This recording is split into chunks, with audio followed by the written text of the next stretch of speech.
Bonjour et bienvenue à cette série. J'ai une question, pasteur. Donc, aujourd'hui, je réponds à une question intrigante.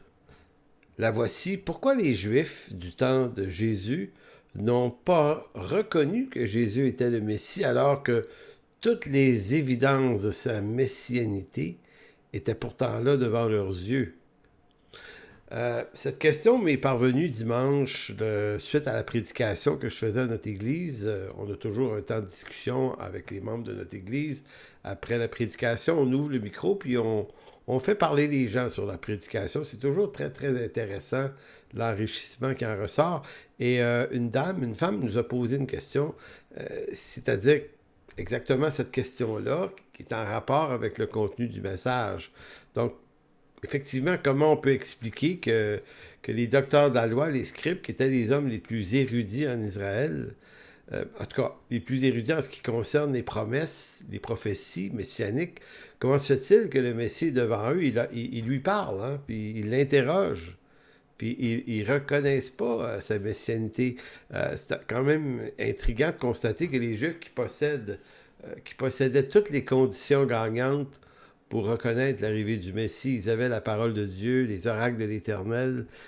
Ils sont passés tout près de lui, ils l'ont questionné. Ils ont été témoins de ses agissements, ses accomplissements miraculeux malgré tout. Ils n'ont pas allumé. Certains, oui, mais majoritairement, non, ils n'ont pas allumé. Ils n'ont pas allumé que Jésus était l'agneau de Dieu qui ôte le péché du monde. Vous savez, c'est une question intrigante, c'est une question qui est troublante, puis qui nous montre au fond, et c'est vers cette conclusion-là qu'on va aller, que le salut et la rédemption ne dépend pas de l'intelligence de l'homme ni de sa compréhension des choses. C'est vraiment une œuvre de Dieu. Je vais tourner dans Ésaïe 11 et je vais vous montrer un exemple assez fulgurant de ça. Dans Ésaïe 11, versets 1, 2 et 3, Ésaïe présente le Messie. Donc, il propose une image qui va être le Messie. Donc, le Messie n'arrive pas comme un étranger. Des descriptions sont nombreuses sur sa personne et Ésaïe, peut-être le prophète, qui en fait la plus grande nomenclature. Donc, Ésaïe 11, Ésaïe 6, Ésaïe 53, Ésaïe 42, Ésaïe 61. Ce sont des textes, puis il y en a d'autres dans le livre d'Ésaïe qui décrit avec une précision chirurgicale qui sera le Messie et à quoi et à quelle œuvre on va le reconnaître. Donc voici un exemple, Ésaïe 11.1, ça va dire « Puis un rameau sortira du trône d'Ésaïe ». Ésaïe, c'est le père du roi David, donc ici déjà on met en lumière la lignée messianique. Il dit « Un rejeton naîtra de ses racines. L'esprit de l'Éternel reposera sur lui, l'esprit de sagesse et d'intelligence, esprit de conseil et de force, esprit de connaissance et de crainte de l'Éternel. Il respirera la crainte de l'Éternel. Il ne jugera point sur l'apparence. Il ne prononcera point sur un oui-dire. Ésaïe 11. Retenons cette portion du verset 3 d'Ésaïe 11 où il est écrit « Il ne jugera point sur l'apparence », ce qui est extrêmement rare parmi les humains, c'est-à-dire de ne pas avoir la crainte des hommes lorsque vient le temps de dire les choses qui doivent être dites. Donc, on reconnaît... Ésaïe décrit que le Messie va être animé de cette attitude. Maintenant, si vous allez dans Luc chapitre 20, verset 20, vous avez un groupe, une cohorte qui est envoyée pour interroger Jésus, en fait, même lui tendre un piège. On parle de docteurs de la loi, de scribes, on parle de sacrificateurs. Donc, Luc 20, il va être écrit « Ils se mirent à observer Jésus et ils envoyèrent des gens qui feignaient d'être justes pour lui tendre des pièges et saisir de lui quelques paroles afin de le livrer aux magistrats et à l'autorité du gouverneur. Ces gens lui posèrent cette question. Écoutez bien, Maître, nous savons que tu parles et enseignes droitement et que tu ne regardes pas à l'apparence. Et que tu ne regardes pas à l'apparence, mais que tu enseignes la voie de Dieu selon la vérité. Écoutez, là, remarquez-vous qu'ils ont vu que Jésus rencontrait ce texte d'Ésaïe 11. Et Ésaïe 11, ils connaissent. Ici, on est dans des experts de la maîtrise parfaite de tous les textes de l'Ancien Testament. Ce sont des érudits, mais vraiment, là, à la puissance 8. Là. Donc, ils connaissent par cœur les textes et on se surprend à les entendre décrire une particularité que Ésaïe avait annoncée du Messie. Donc, ils lui disent, nous avons remarqué ça, et même à ça, même s'ils remarquent des traits, il y a quelque chose qui n'allume pas. Donc, comment on peut expliquer ce type d'aveuglement ou de surdité? Évidemment, ce récit prouve au moins une chose. Et là, c'est là que c'est important de comprendre. Ce récit prouve une chose. C'est que malgré toutes les évidences, malgré tous les arguments bibliques, malgré la présence de Dieu en personne, dans la personne de Jésus en Israël il y a 2000 ans, l'homme reste profondément aveugle sur la messianité de Jésus. Et ça se remarque. Écoutez, là, imaginez que Jésus marche dans ces rues, là, dans ces villes, dans ces villages. On le voit et ça ne se voit pas à l'œil nu qu'il est Dieu. Donc, il n'est pas lumineux. Il n'est pas dans des vêtements resplendissants. Il n'y a pas une personnalité qui attirait les regards, comme disait Ésaïe 53.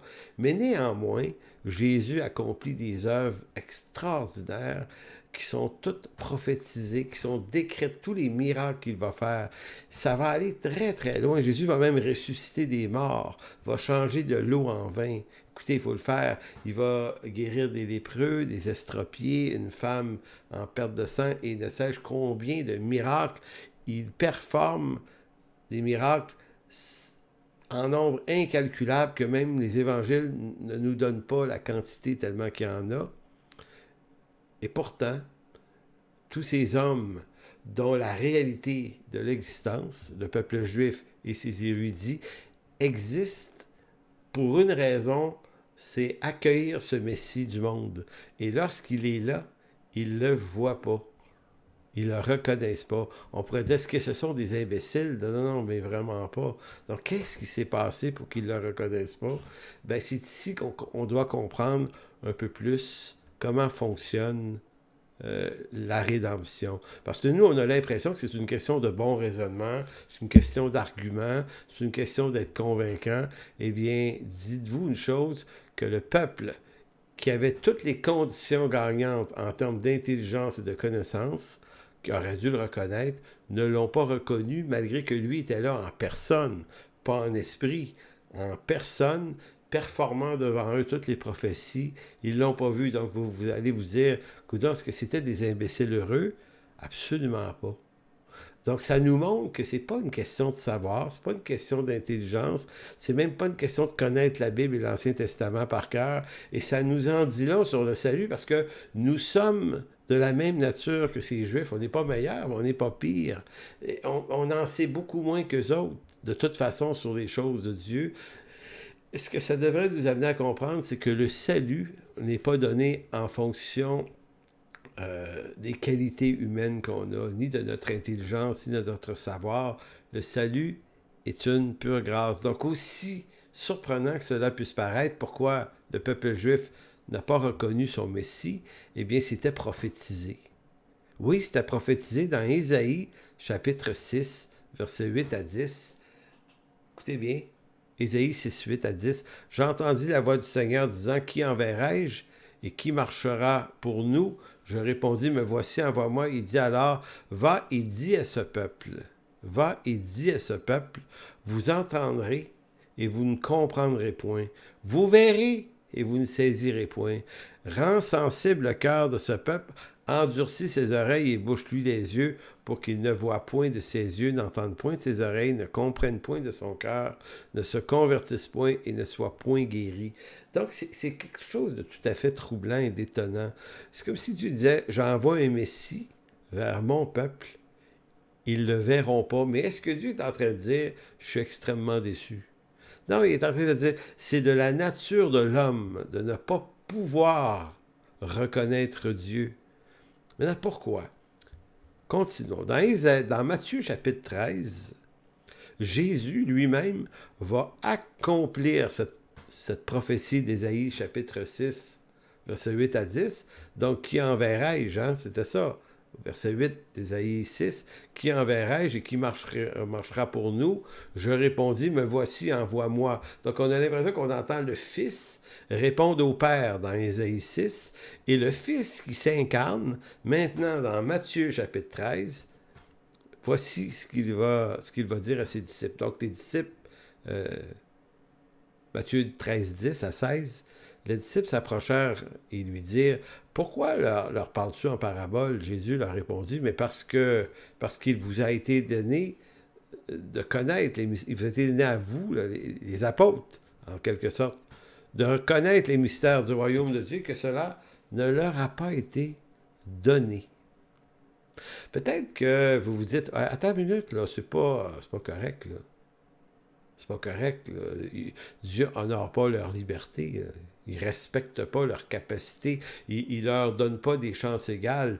Il donne à certains de comprendre. Il donne pas ces mêmes chances-là à l'autre. Donc ici, là, beaucoup de chrétiens ont un conflit sur la justice. Ils vont dire, ce n'est pas juste. Or, ce qu'il faut comprendre, c'est que la justice dont il est question ici, c'est pas mon évaluation ou votre évaluation de la justice. Nous, on s'est donné politiquement au cours des 3 derniers siècles en Occident une justice dite égalitaire, la même chance pour tous. C'est une très bonne idée dans le monde des hommes là, de se donner ce type de justice-là, mais cette justice-là ne représente pas la justice de Dieu.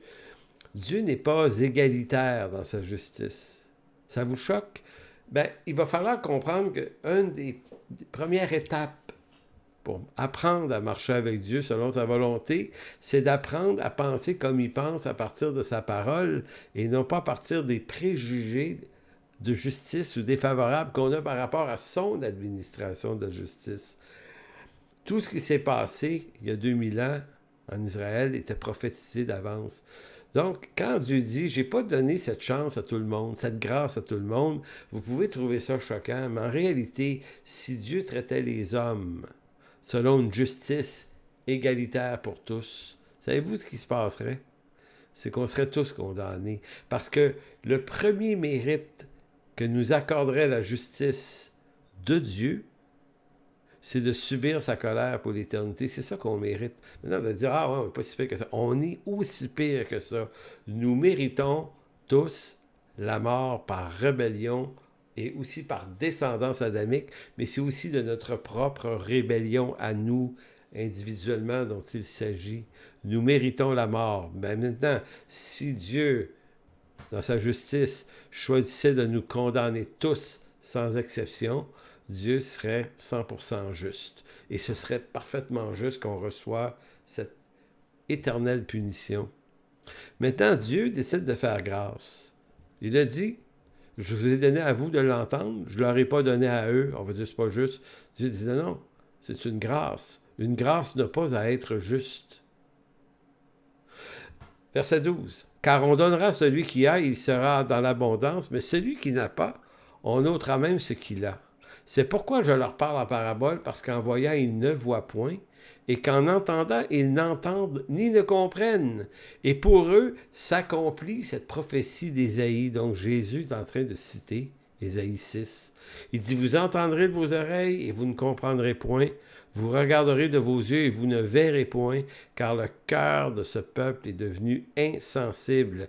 Ils ont endurci leurs oreilles, ils ont fermé leurs yeux de peur qu'ils ne voient de leurs yeux et qu'ils n'entendent de leurs oreilles, qu'ils ne comprennent de leur cœur, qu'ils ne se convertissent et que je ne les guérisse. Mais heureux sont vos yeux, on pourrait dire à vous les apôtres, parce qu'ils voient et vos oreilles parce qu'elles entendent. Ce que Jésus est en train de dire, c'est que si l'homme ne voit pas, c'est pas parce que Dieu ajoute une part de méchanceté ou d'aveuglement nouvelle qui n'était pas là avant pour rendre ça encore plus obscur. Non, il dit, c'est que c'est votre condition, c'est vous qui avez un cœur insensible, c'est vous qui ne voyez pas, c'est vous qui n'entendez pas et vous ne le pouvez pas.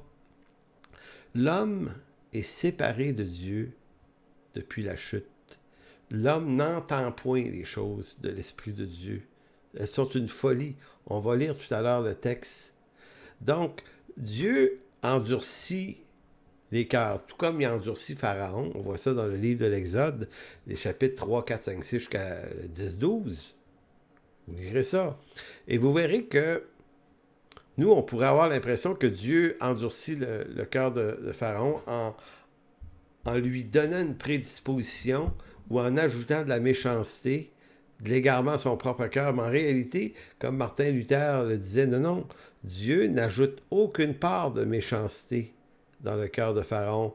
Dieu propose à Pharaon sa volonté. Le cœur de l'homme s'endurcit devant la volonté de Dieu. Donc, si vous pensez qu'on est dans une société en rébellion contre Dieu, dites-vous que ce n'est pas tout à fait anormal. L'homme qui n'appartient pas à Dieu ne peut être que fermé, endurci face à Dieu. Et lorsqu'on leur cite l'Écriture, la parole et la volonté de Dieu, certains se fâchent, se mettent en colère. L'homme qui ne connaît point, qui n'est pas habité par l'Esprit de Dieu, ne peut que haïr Dieu. Ils vont dire, ils m'ont haï sans cause. Effectivement, l'homme naturel déteste Dieu. Donc cette méchanceté, c'est par sa propre méchanceté que le cœur de l'homme s'endurcit. Donc quand Dieu a proposé à Pharaon, par la bouche de Moïse, Moïse disait, voici la volonté de Dieu, Pharaon, laisse partir son peuple. Ça, c'est la volonté de Dieu exprimée. Eh bien, la volonté de Dieu ne peut qu'endurcir le cœur déjà rebelle et perdu de Pharaon. Et c'est ainsi que, si c'est vrai pour Pharaon, Jésus dit, et Ésaïe l'avait prévu, le peuple d'Israël va être endurci. Il n'entendra pas, il ne verra pas, et ça va être sa condition naturelle, à l'exception de ceux, et le texte le dit bien, à l'exception de ceux à qui Jésus donne la possibilité de le voir. Il le dit au début. Pourquoi leur parles-tu en parabole, verset 11? Jésus répondit, parce qu'il vous a été donné. Il vous a été donné. C'est pas vous là, qui êtes plus intelligent que le reste. Non, non, il vous a été donné à vous de connaître les mystères du royaume et ça n'a pas été donné à tout le monde. Maintenant, Dieu n'ajoute pas de part de méchanceté.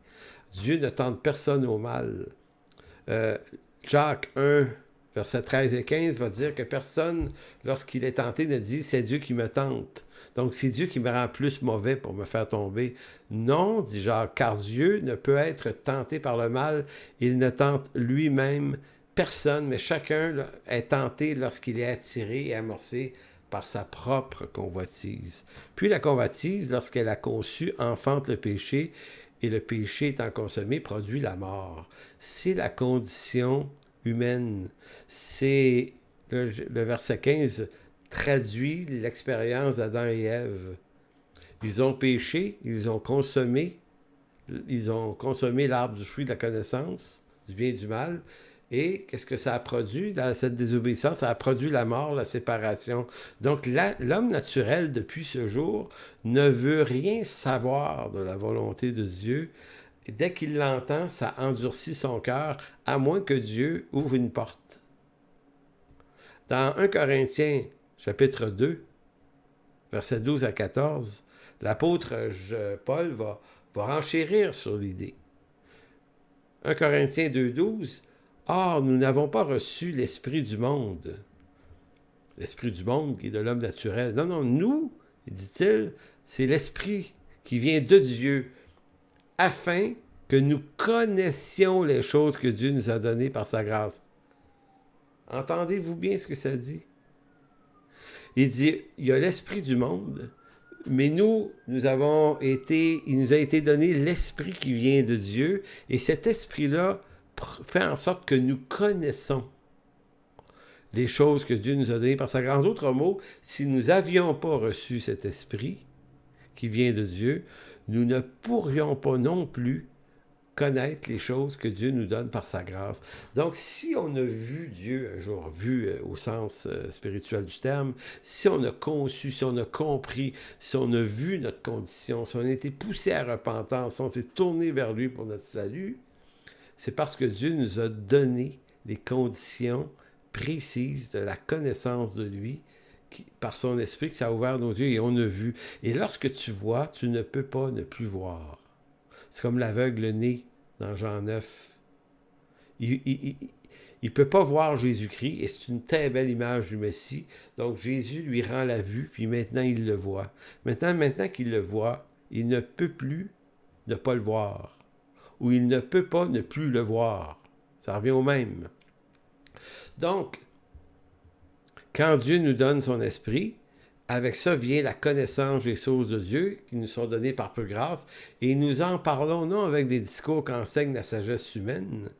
Donc, la sagesse humaine, des fois j'entends des frères dans la foi qui veulent parler à des athées, puis qui les traitent d'imbéciles parce qu'ils ne comprennent pas certains arguments logiques de l'existence de Dieu. Par exemple, par rapport à la création, à l'évolution. Donc, on peut débattre, puis envoyer toutes sortes de phrases un peu cyniques à leur endroit, les athées. Mais ce qu'il faut comprendre, c'est que tout discours logique, là, tout discours raisonnable, tout discours avec plein de bons arguments, vont rien faire dans la vie d'un incroyant ou d'un athée, même super intelligent, s'il n'y a pas une œuvre de l'Esprit. Et il faut que l'Esprit de Dieu, en d'autres mots, il faut que Dieu te sauve de ta perdition, de ton aveuglement, de ta surdité. Il faut qu'il fasse une œuvre à l'avance pour te dégager de ce qui t'empêche de le voir, pour que tu puisses le voir. D'autres mots, il faut qu'il te guérisse pour que ça puisse devenir possible pour toi de voir, comme l'aveugle-né. C'est pour ça qu'il dit, nous en parlons des choses de Dieu, non avec des discours qu'enseigne la sagesse, la logique humaine, mais avec ceux qu'enseigne l'esprit, employant un langage spirituel pour les choses spirituelles. Langage spirituel, rien à voir avec le parlant en langue, s'il vous plaît, ici, dites pas une affaire de même. C'est plutôt la teneur d'un discours spirituel, là, c'est les choses, comment Dieu s'adresse à notre cœur, comment il nous rejoint, lui, par quelque chose qui n'est pas du domaine de la logique humaine. Verset 14, il dit, mais l'homme animal ne reçoit pas les choses de l'Esprit de Dieu, car elles sont une folie pour lui. Il ne peut les connaître parce que c'est spirituellement qu'on en juge.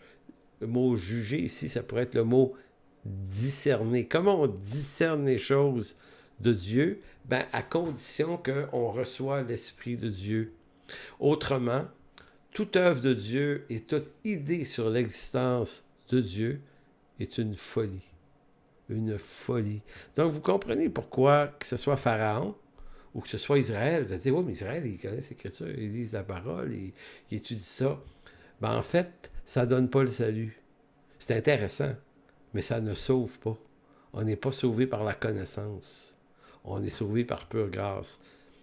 Un autre point, même lorsque l'homme est exposé aux évidences les plus nettes de l'existence de Dieu, il ne peut se convertir parce que ce n'est pas de sa propre volonté que l'homme se tourne vers Dieu, mais c'est par un acte souverain de Dieu qui appelle à lui le pécheur. Dans le psaume 40, versets 7 à 9, et je me souviens, il y a de nombreuses années, j'avais entendu une prédication de Dr. Henri Blocher sur ce texte, et qui disait, « Tu ne désires ni sacrifice ni offrande, tu m'as ouvert les oreilles. Tu ne demandes ni holocauste ni victime expiatoire. » Alors je dis, ben voici, je viens, le rouleau du livre écrit pour moi, je veux faire ta volonté, mon Dieu, et ta loi est au fond de mon cœur. Il y a quelque chose ici qui est messianique, qui nous parle du Messie lui-même, mais qui est une expérience vraie pour nous tous. Et le mot kara, qui est le verbe creuser en hébreu ici, veut dire ouvert, ça veut dire creuser. Tu m'as creusé une oreille.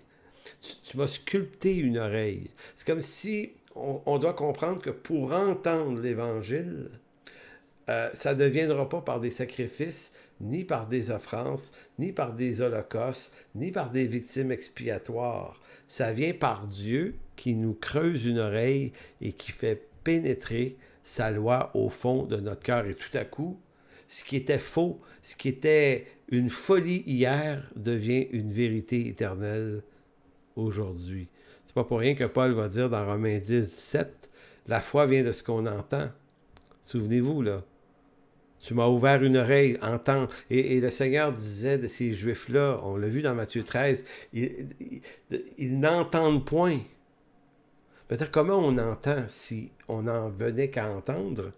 Ben, ainsi, la foi vient de ce qu'on entend, Et ce qu'on entend, ça vient de la parole de Christ. Donc, il y a quelque chose du Christ qui doit nous parvenir pour nous creuser une oreille, pour sculpter une oreille, pour que cette parole rentre tout à coup. Puis ce qui l'empêchait de rentrer, c'est-à-dire l'habitation et la logique de l'homme naturel, soit mis de côté. La repentance qui est nécessaire au salut de l'homme n'est pas possible, n'est pas suscitée par un désir de l'homme, mais suscitée par la volonté de Dieu qui le pousse à repentance. Romains 2,4, Paul dira « Où méprises-tu les richesses de sa bonté, de sa patience et de sa longanimité, ne reconnaissant pas que la bonté de Dieu te pousse à la repentance. La bonté de Dieu te pousse, pousser, verbe grec, ago, veut dire te mène, te conduit vers la repentance. » Donc ici, Paul ne dit pas tu t'es donc chanceux d'avoir eu l'intelligence de comprendre que tu étais un pécheur et que ça t'a ouvert les yeux sur la nécessité de te repentir. Non, non. Paul dit c'est une richesse de la bonté, de la patience et de la longanimité de Dieu qui fait que par sa bonté, il t'a poussé, il t'a conduit à la repentance. Donc, tu ne t'es pas repenti parce que tu étais plus éclairé que les autres, mais parce qu'une lumière autre que la tienne t'y a conduit. L'homme est capable de sentiments religieux, il est capable de religion, de sentiments religieux très forts, très sincères. Il est capable de se soumettre à des interdits religieux de toutes sortes pour tenter de saisir, de plaire, de gagner la faveur de Dieu. Il est même capable, comme les scribes, comme les docteurs de la loi, de passer sa vie à étudier la Torah pour en saisir le sens et toutes les subtilités avec le plus haut niveau de précision. Et que lorsque le Messie attendu se présente à lui, il ne peut pas le reconnaître. Pourquoi? C'est parce qu'il ne lui appartient pas. L'homme n'est pas sauvé par ses œuvres, c'est ma conclusion. L'homme n'est pas sauvé par ses œuvres. Il n'est pas sauvé non plus par la connaissance de la Bible. Il n'est pas sauvé par les œuvres de la loi. Il n'est pas sauvé par sa bonté personnelle. Il n'est pas sauvé par sa bonne dévotion à Dieu. L'homme est sauvé par pure grâce. Par pure grâce. Éphésiens 2,8, c'est par pure grâce que vous êtes sauvés par le moyen de la foi, et cela ne vient pas de vous. C'est le don de Dieu. C'est d'une clarté limpide. Ça ne vient pas de vous, c'est le don de Dieu. Ce n'est pas par les œuvres, afin que nul ne se glorifie, car nous sommes son ouvrage ayant été créé en Jésus-Christ, pour de bonnes œuvres que Dieu a préparées d'avance afin que nous les pratiquions. Donc, vous voyez en quelque sorte la réponse que j'amènerais à cette sœur de notre Église qui se disait, c'est quand même étrange que les Juifs n'aient pas vu. Puis moi aussi, ça m'a intrigué longtemps. Je me disais, mais il me semble, ils passent leur vie dans ce livre. Ils sont à la synagogue tous les samedis. C'est l'objet de leur dévotion depuis des siècles et des siècles, pour ne pas dire des millénaires. Et ils sont là pour accueillir ce Messie lorsqu'il vient. Ils ne le voient pas. Ils ne le reconnaissent pas. Et que ceux que Dieu appelle, eux vont le reconnaître. Donc, vous voyez Jésus marcher ici et là. Et lorsqu'il appelle Jean et son frère, Jean et Jacques, fils de Zébédée, à quitter leur barque, il n'y aura pas de négociation. Ils vont automatiquement obéir. On parle de Judas, qui est un voleur. Aux tables d'échange, le Seigneur dit, Judas, pas Judas, mais Matthieu, tu vas me suivre. J'ai dit Judas, mais c'est Matthieu. Hein. Et vous voyez tous les autres disciples qui sont tous des hommes du peuple, mais différents. Il n'y en a aucun qui va résister à son appel. Et Dieu est tellement souverain, et je finis vraiment avec ça, Dieu est tellement souverain qu'il appelle un traître Judas. Ben oui. Alors, c'est donc bien fou. Ben oui, c'est comme si Dieu disait, oui, j'ai besoin d'un traître parce que dans mon plan, je dois être livré à la justice et ça prend un traître qui va incarner ce rôle. Fait que je vais l'appeler, lui-ci, il va faire partie des 12. T'es là, voyons donc! Quelle mauvaise idée! Dieu dit, non, c'est mon plan. Il faut que je sois livré, ça prend un traître. voici le traître, il s'appelle Judas, il va me livrer, ça va être exactement ça qu'il faut qu'il se fasse. Donc c'est extraordinaire lorsqu'on pense à la souveraineté de Dieu dans l'exercice du salut. Maintenant, en ce qui concerne les gens qui nous entourent, qui n'appartiennent pas à Dieu, il nous reste une chose intelligente à faire pour ces gens-là, parce que Dieu sauve toujours aujourd'hui, donc prions, intercédons pour les perdus, rejoignons-les. Ça ne dépend pas de nous, ça dépend de la grâce de Dieu, mais la grâce de Dieu coule à flot encore pour aussi longtemps que le Seigneur n'est pas revenu. Donc, je vous salue là-dessus, que Dieu vous bénisse.